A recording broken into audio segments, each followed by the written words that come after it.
इस कथा को जो पढ़ेगा उसे 84 लाख योनियों से मुक्ति मिल जाएगी। एक बार की बात है कि यशोदा मैया प्रभु श्री कृष्ण के उल्लाहनों से तंग आ गई और छड़ी लेकर श्री कृष्ण की ओर दौड़ी। जब प्रभु ने अपनी मैया को क्रोध में देखा तो वह अपने बचाव करने के लिए भागने लगे।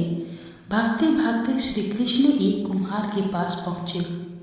कुम्हार तो अपनी मिट्टी के घड़े बनाने में व्यस्त था, लेकिन जैसे ही कुम्हार ने श्री कृष्ण को देखा तो वह बहुत प्रसन्न हुआ।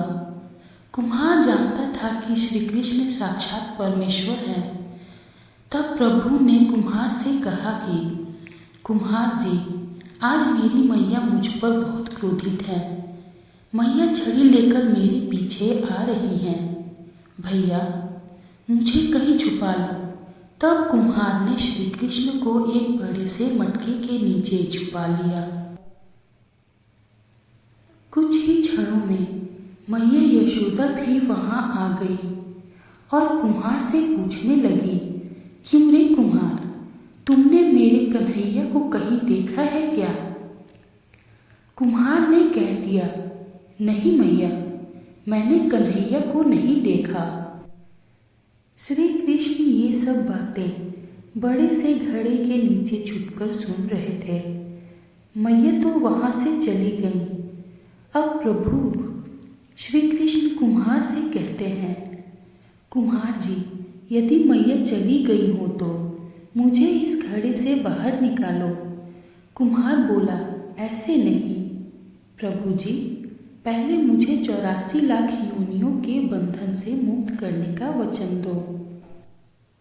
भगवान मुस्कुराए और कहा, ठीक है, मैं तुम्हें 84 लाख योनियों से मुक्त करने का वचन देता हूँ। अब तो मुझे बाहर निकाल दो।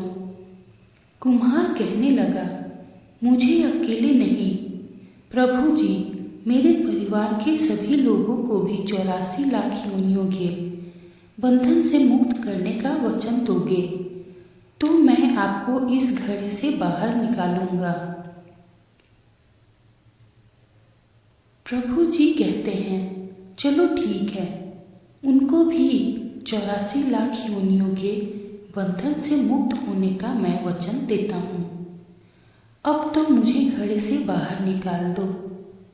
अब कुम्हार कहता है, बस प्रभु जी, एक विनती और है, उसे भी पूरा करने का वचन दे दो तो मैं आपको घड़े से बाहर निकाल दूंगा। भगवान बोले, वो भी बता दे, क्या कहना चाहते हो? कुम्हार कहने लगा, प्रभु जी, जिस घड़े के नीचे आप छुपे हो उसकी मिट्टी मेरे बैलों के ऊपर लाद के लाई गई है। मेरे इन बैलों को भी 84 लाख बंधन से मुक्त करने का वचन दे दो। भगवान ने कुम्हार के प्रेम पर प्रसन्न होकर उन बैलों को भी 84 लाख बंधन से मुक्त होने का वचन दिया। प्रभु बोले, अब तो तुम्हारी सारी इच्छा पूरी हो गई, अब तो मुझे घड़े से बाहर निकाल दो। तब कुम्हार कहता है, अभी नहीं भगवान, बस एक अंतिम इच्छा और है, उसे भी पूरा कर दीजिए। और वो ये है, जो भी प्राणी हम दोनों के बीच के इस संवाद को सुनेगा उसे भी आप 84 लाख योनियों के बंधन से मुक्त करोगे। बस यह वचन दे दो तो मैं आपको इस घड़े से बाहर निकाल दूंगा। कुम्हार की प्रेम भरी बातों को सुनकर प्रभु श्री कृष्ण बहुत खुश हुए और कुम्हार की इस इच्छा को भी पूरा करने का वचन दिया। फिर कुम्हार ने बाल श्री कृष्ण को घड़े से बाहर निकाल दिया, उनके चरणों में साष्टांग प्रणाम किया, प्रभु जी के चरण धोए और चरणामृत पिया, अपनी पूरी झोपड़ी में चरणामृत का छिड़काव किया और प्रभु जी के गले लगकर इतना रोए कि प्रभु में ही विलीन हो गए। हमारे YouTube चैनल आस्था एक भक्ति पर ऐसे और भी वीडियोस को देखने के लिए चैनल को सब्सक्राइब ज़रूर करें और बेल आइकन को ज़रूर दबाएं।